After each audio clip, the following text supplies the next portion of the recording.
Chapter 1. In my younger and more vulnerable years, my father gave me some advice that I've been turning over in my mind ever since. Whenever you feel like criticizing anyone, he told me, just remember that all the people in this world haven't had the advantages that you've had. He didn't say any more, but we've always been unusually communicative in a reserved way, and I understood that he meant a great deal more than that.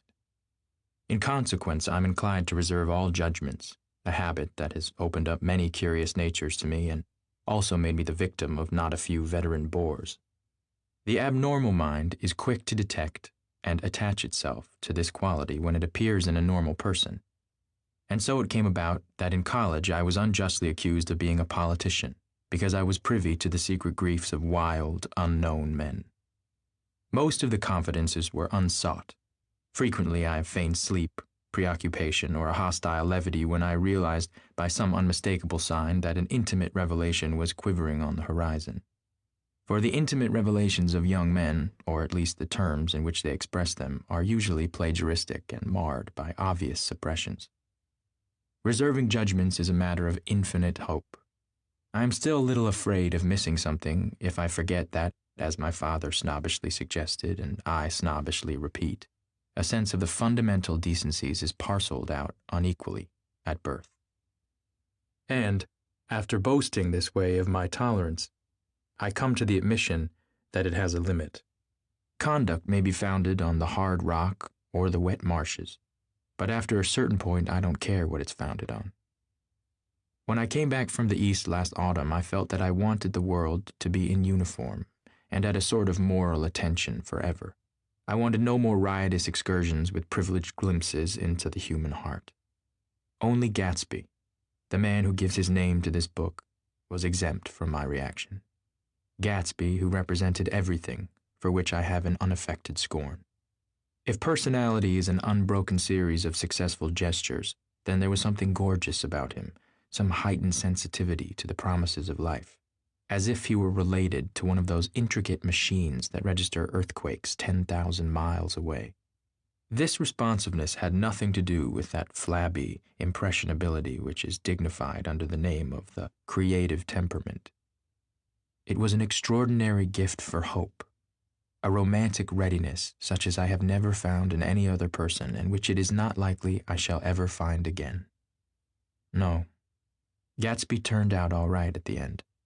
It is what preyed on Gatsby, what foul dust floated in the wake of his dreams that temporarily closed out my interest in the abortive sorrows and short-winded elations of men. My family have been prominent, well-to-do people in this Middle Western city for 3 generations. The Carraways are something of a clan, and we have a tradition that we're descended from the Dukes of Buccleuch. But the actual founder of my line was my grandfather's brother, who came here in '51, sent as substitute to the Civil War, and started the wholesale hardware business that my father carries on today. I never saw this great uncle, but I'm supposed to look like him, with special reference to the rather hard-boiled painting that hangs in Father's office.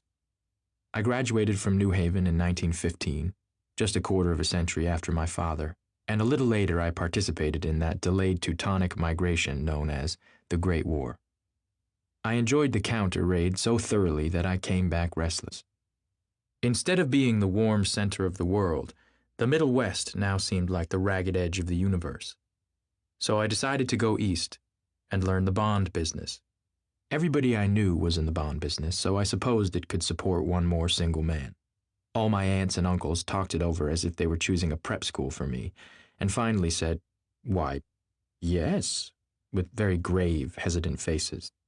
Father agreed to finance me for a year, and after various delays I came east, permanently, I thought, in the spring of '22. The practical thing was to find rooms in the city, but it was a warm season, and I had just left a country of wide lawns and friendly trees. So when a young man at the office suggested that we take a house together in a commuting town, it sounded like a great idea. He found the house, a weather-beaten cardboard bungalow, at $80 a month. But at the last minute, the firm ordered him to Washington, and I went out to the country alone. I had a dog, at least I had him for a few days until he ran away, and an old Dodge and a Finnish woman, who made my bed and cooked breakfast and muttered Finnish wisdom to herself over the electric stove. It was lonely for a day or so until one morning some man, more recently arrived than I, stopped me on the road. "How do you get to West Egg Village?" he asked helplessly. I told him, and as I walked on, I was lonely no longer. I was a guide, a pathfinder, an original settler. He had casually conferred on me the freedom of the neighborhood. And so with the sunshine and the great bursts of leaves growing on the trees, just as things grow in fast movies, I had that familiar conviction that life was beginning over again with the summer. There was so much to read, for one thing, and so much fine health to be pulled down out of the young, breath-giving air. I bought a dozen volumes on banking and credit and investment securities, and they stood on my shelf in red and gold, like new money from the mint, promising to unfold the shining secrets that only Midas and Morgan and Maecenas knew. And I had the high intention of reading many other books besides. I was rather literary in college. One year I wrote a series of very solemn and obvious editorials for the Yale News.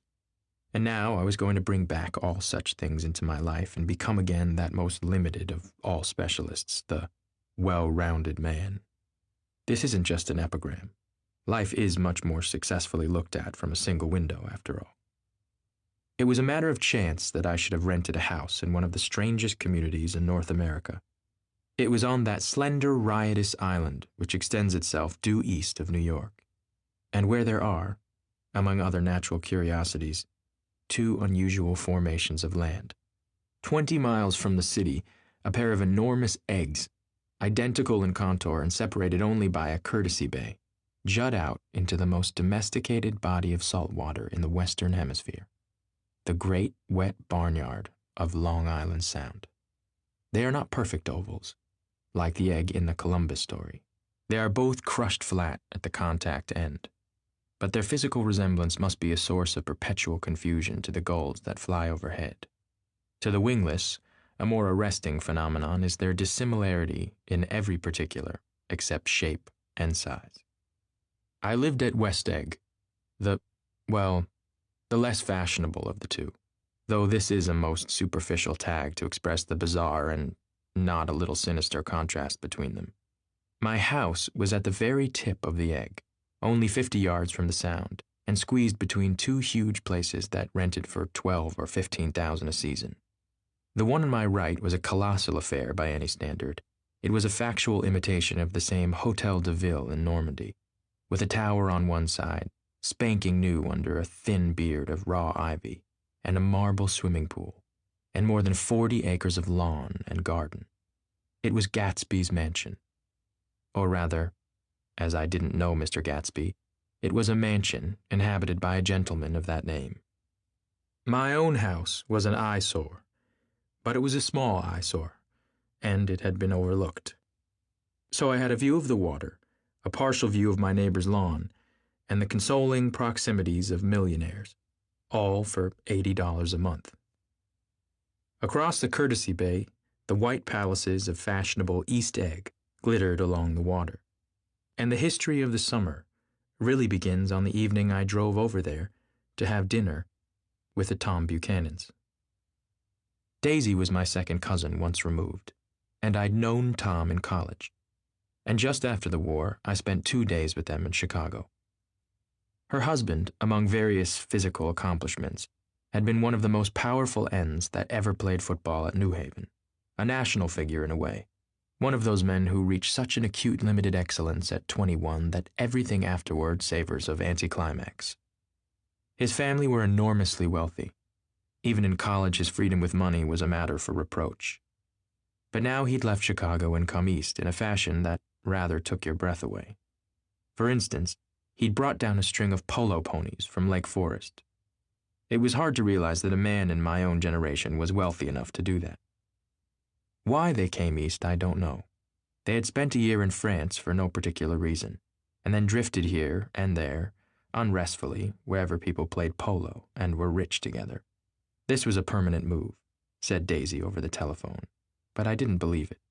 I had no sight into Daisy's heart, but I felt that Tom would drift on forever seeking, a little wistfully, for the dramatic turbulence of some irrecoverable football game.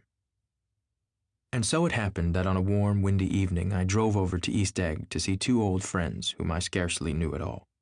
Their house was even more elaborate than I expected, a cheerful red and white Georgian colonial mansion overlooking the bay.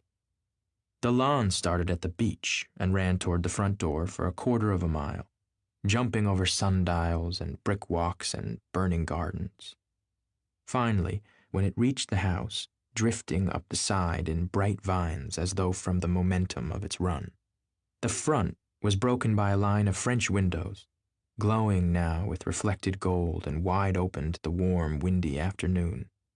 And Tom Buchanan, in riding clothes, was standing with his legs apart on the front porch. He had changed since his New Haven years. Now he was a sturdy, straw-haired man of 30 with a rather hard mouth and a supercilious manner.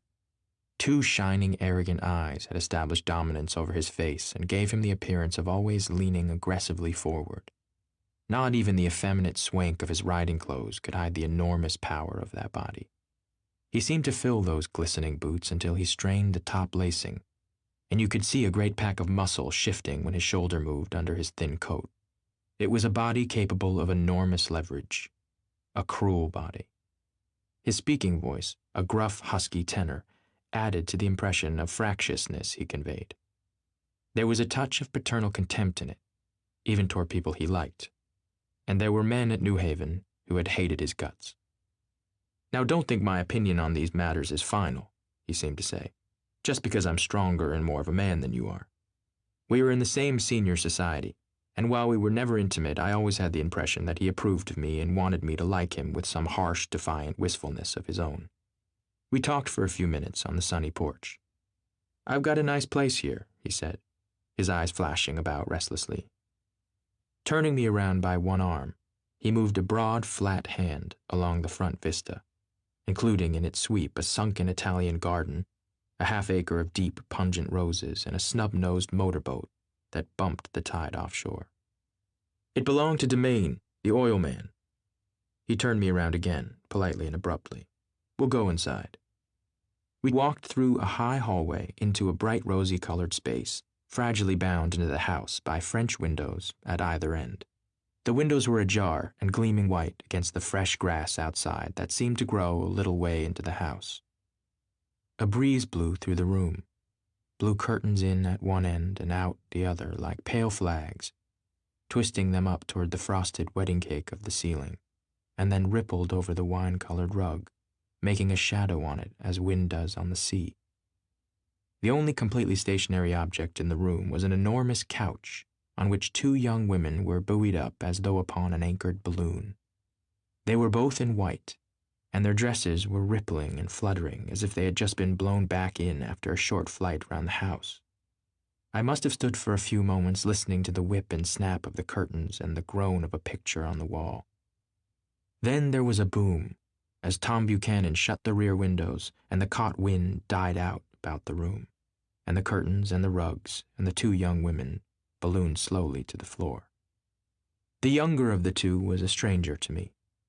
She was extended full length at her end of the divan, completely motionless, and with her chin raised a little, as if she were balancing something on it which was quite likely to fall. If she saw me out of the corner of her eyes, she gave no hint of it. Indeed, I was almost surprised into murmuring an apology for having disturbed her by coming in. The other girl, Daisy, made an attempt to rise. She leaned slightly forward with a conscientious expression. Then she laughed, an absurd, charming little laugh, and I laughed too, and came forward into the room. "I'm paralyzed with happiness."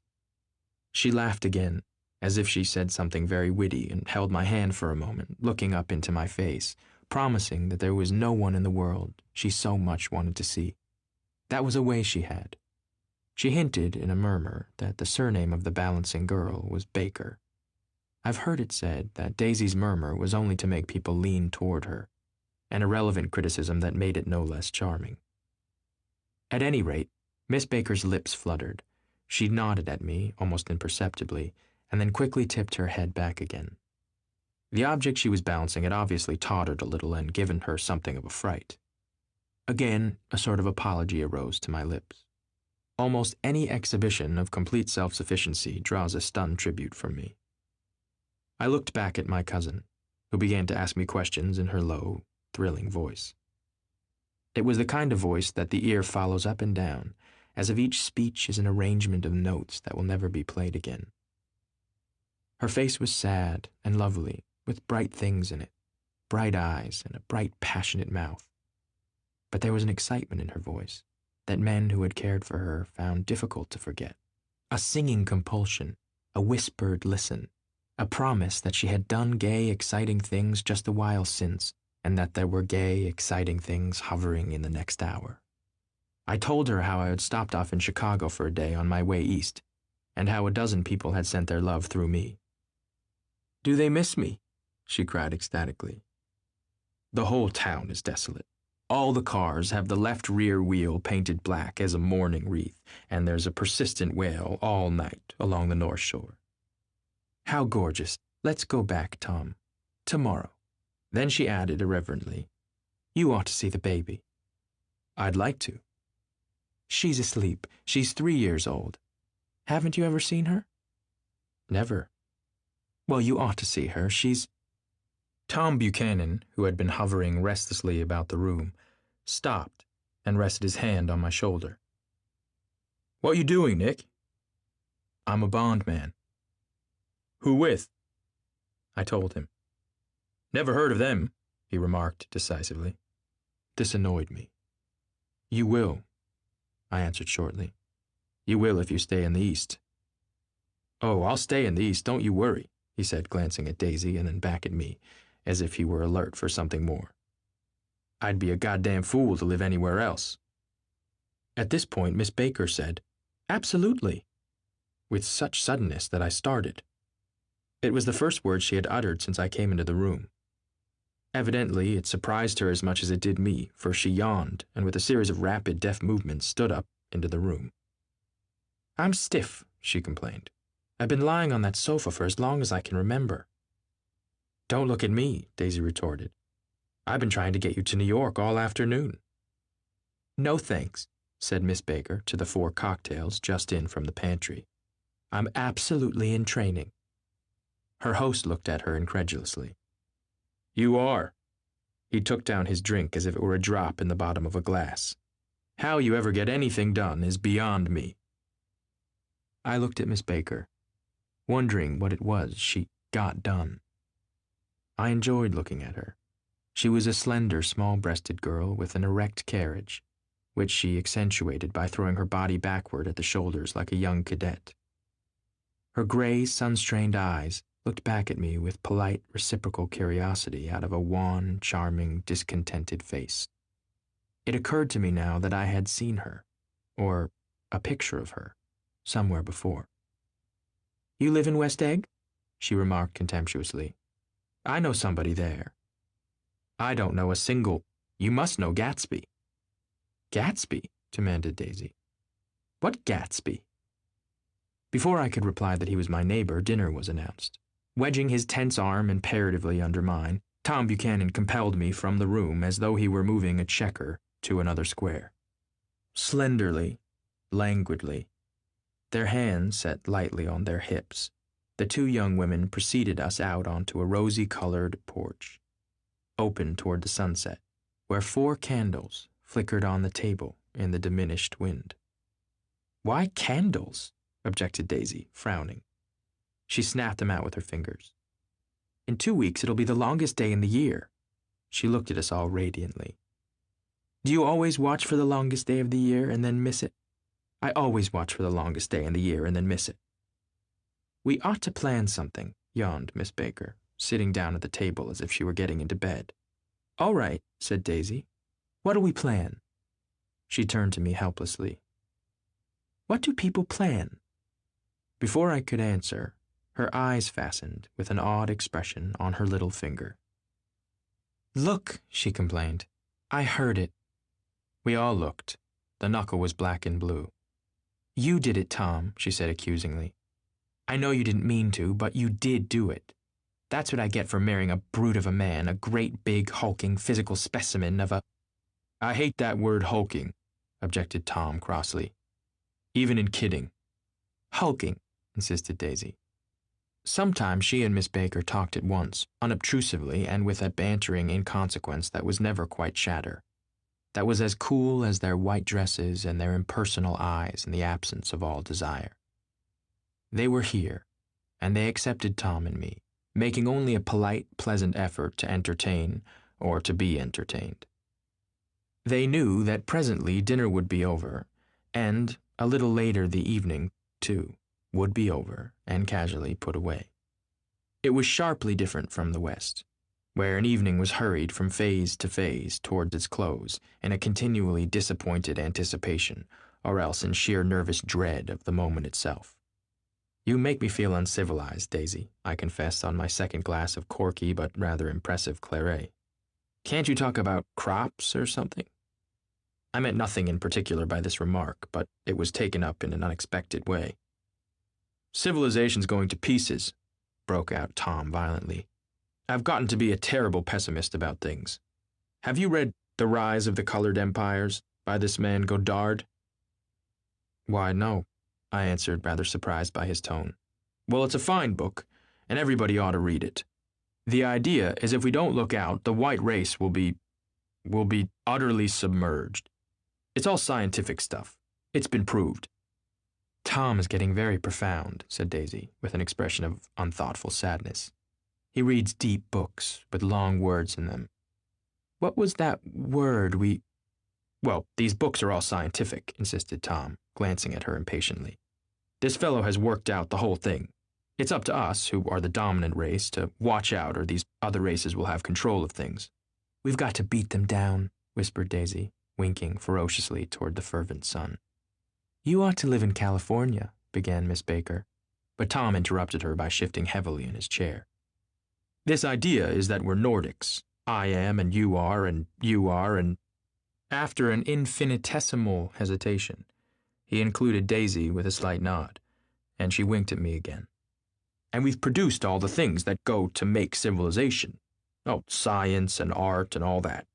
Do you see? There was something pathetic in his concentration, as if his complacency, more acute than of old, was not enough to him anymore, when, almost immediately, the telephone rang inside and the butler left the porch. Daisy seized upon the momentary interruption and leaned toward me. I'll tell you a family secret, she whispered enthusiastically. It's about the butler's nose. Do you want to hear about the butler's nose? That's why I came over tonight. Well, he wasn't always a butler. He used to be the silver polisher for some people in New York that had a silver service for 200 people. He had to polish it from morning till night until finally it began to affect his nose. Things went from bad to worse, suggested Miss Baker. Yes, things went from bad to worse until finally he had to give up his position. For a moment, the last sunshine fell with romantic affection upon her glowing face. Her voice compelled me forward breathlessly as I listened. Then the glow faded, each light deserting her with lingering regret, like children leaving a pleasant street at dusk. The butler came back and murmured something close to Tom's ear, whereupon Tom frowned, pushed back his chair, and without a word went inside. As if his absence quickened something within her, Daisy leaned forward again, her voice glowing and singing. I love to see you at my table, Nick. You remind me of a rose, an absolute rose, doesn't he? She turned to Miss Baker for confirmation. An absolute rose? This was untrue. I am not even faintly like a rose. She was only extemporizing, but a stirring warmth flowed from her, as if her heart was trying to come out to you concealed in one of those breathless, thrilling words. Then suddenly she threw her napkin on the table and excused herself and went into the house. Miss Baker and I exchanged a short glance, consciously devoid of meaning. I was about to speak when she sat up alertly and said shh in a warning voice. A subdued, impassioned murmur was audible in the room beyond, and Miss Baker leaned forward unashamed, trying to hear. The murmur trembled on the verge of coherence, sank down, mounted excitedly, and then ceased altogether. This Mr. Gatsby you spoke of is my neighbor, I said. Don't talk. I want to hear what happens. Is something happening? I inquired innocently. You mean to say you don't know? Said Miss Baker, honestly surprised. I thought everybody knew. I don't. Why, she said hesitantly, Tom's got some woman in New York. Got some woman? I repeated blankly. Miss Baker nodded. She might have the decency not to telephone him at dinner time, don't you think? Almost before I had grasped her meaning, there was the flutter of a dress and the crunch of leather boots, and Tom and Daisy were back at the table. It couldn't be helped, cried Daisy, with tense gaiety. She sat down, glanced searchingly at Miss Baker and then at me, and continued, I looked outdoors for a minute, and it's very romantic outdoors. There's a bird on the lawn that I think must be a nightingale come over on the Cunard or White Star line. He's singing away, her voice sang. It's romantic, isn't it, Tom? Very romantic, he said, and then miserably to me. If it's light enough after dinner, I want to take you down to the stables. The telephone rang inside, startlingly, and as Daisy shook her head decisively at Tom, the subject of the stables, in fact all subjects, vanished into the air. Among the broken fragments of the last 5 minutes at table, I remembered the candles being lit again, pointlessly, and I was conscious of wanting to look squarely at everyone and yet to avoid all eyes. I couldn't guess what Daisy and Tom were thinking, but I doubt if even Miss Baker, who seemed to have mastered a certain hardy skepticism, was able utterly to put this fifth guest's shrill, metallic urgency out of mind. To a certain temperament, the situation might have seemed intriguing. My own instinct was to telephone immediately for the police. The horses, needless to say, were not mentioned again. Tom and Miss Baker, with several feet of twilight between them, strolled back into the library, as if to a vigil beside a perfectly tangible body, while, trying to look pleasantly interested and a little deaf, I followed Daisy around a chain of connecting verandas to the porch in front. In its deep gloom, we sat down side by side on a wicker settee. Daisy took her face in her hands, as if feeling its lovely shape, and her eyes moved gradually out into the velvet dusk. I saw that turbulent emotions possessed her, so I asked what I thought would be some sedative questions about her little girl. We don't know each other very well, Nick, she said suddenly. Even if we were cousins, you didn't come to my wedding. I wasn't back from the war. That's true, she hesitated. Well, I've had a very bad time, Nick, and I'm pretty cynical about everything. Evidently she had reason to be. I waited, but she didn't say any more, and after a moment I returned rather feebly to the subject of her daughter. I suppose she talks and eats and everything. Oh, yes, she looked at me absently. Listen, Nick, let me tell you what I said when she was born. Would you like to hear? Very much. It'll show you how I've gotten to feel about things. Well, she was less than an hour old, and Tom was God knows where. I woke up out of the ether with an utterly abandoned feeling, and asked the nurse right away if it was a boy or a girl. She told me it was a girl, and so I turned my head away and wept. All right, I said. I'm glad it's a girl. And I hope she'll be a fool. That's the best thing a girl can be in this world. A beautiful little fool. You see, I think everything's terrible anyhow, she went on in a convinced way. Everybody thinks so, the most advanced people. And I know. I've been everywhere and seen everything and done everything. Her eyes flashed around her in a defiant way, rather like Tom's, and she laughed with a thrilling scorn. Sophisticated. God, I'm sophisticated. The instant her voice broke off, ceasing to compel my attention, my belief, I felt the basic insincerity of what she had said. It made me uneasy, as though the whole evening had been a trick of some sort to exact a contributory emotion from me. I waited, and sure enough, in a moment she looked at me with an absolute smirk on her lovely face, as if she had asserted her membership in a rather distinguished secret society to which she and Tom belonged. Inside, the crimson room bloomed with light. Tom and Miss Baker sat at either end of the long couch, and she read aloud to him from the Saturday Evening Post, the words murmurous and uninflected, running together in a soothing tune. The lamplight, bright on his boots and dull on the autumn leaf yellow of her hair, glinted along the paper as she turned a page with a fluttering of slender muscles in her arms. When we came in, she held us silent for a moment with a lifted hand. To be continued, she said, tossing the magazine on the table. In our very next issue. Her body asserted itself with a restless movement of her knee, and she stood up. 10 o'clock, she remarked, apparently finding the time on the ceiling. Time for this good girl to go to bed.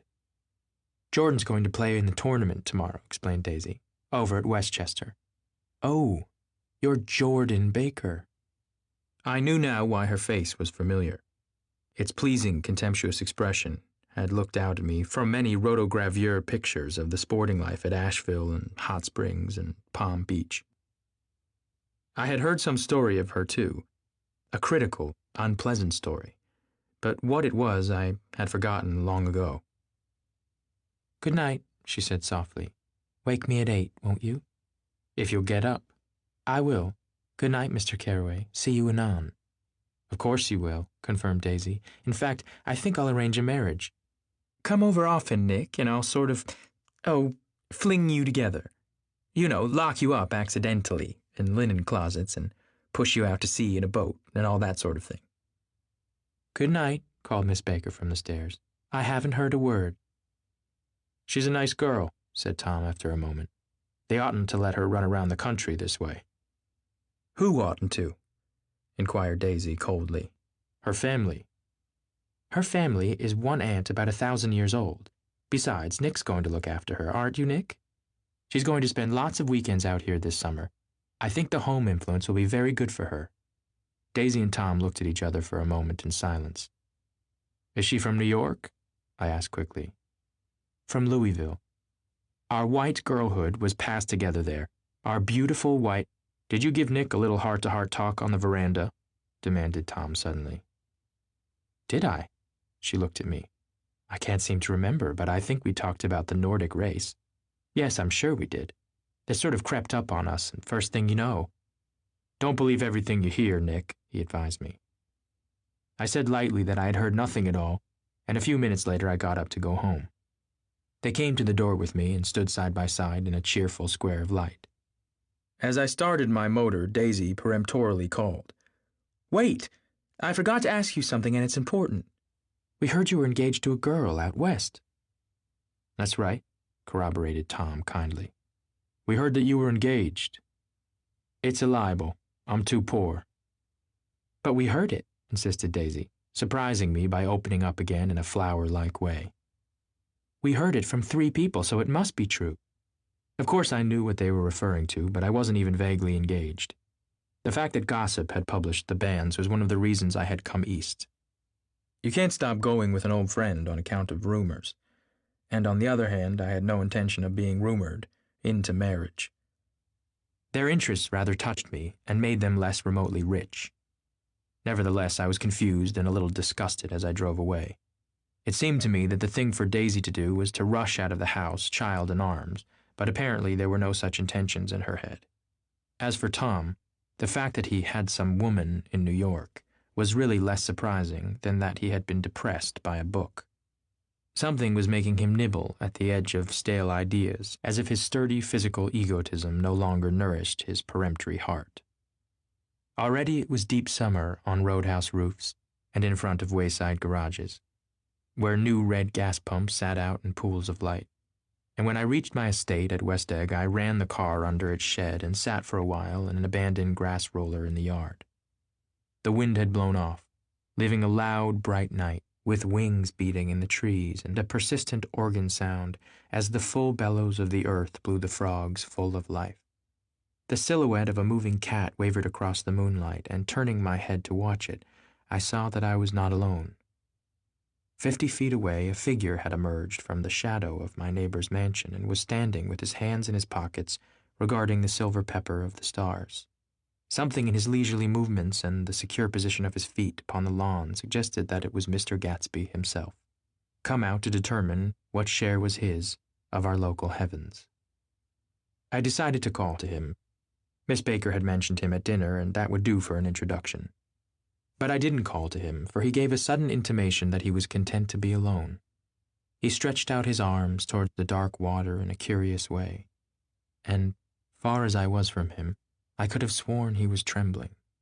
Involuntarily, I glanced seaward, and distinguished nothing except a single green light, minute and far away, that might have been the end of a dock.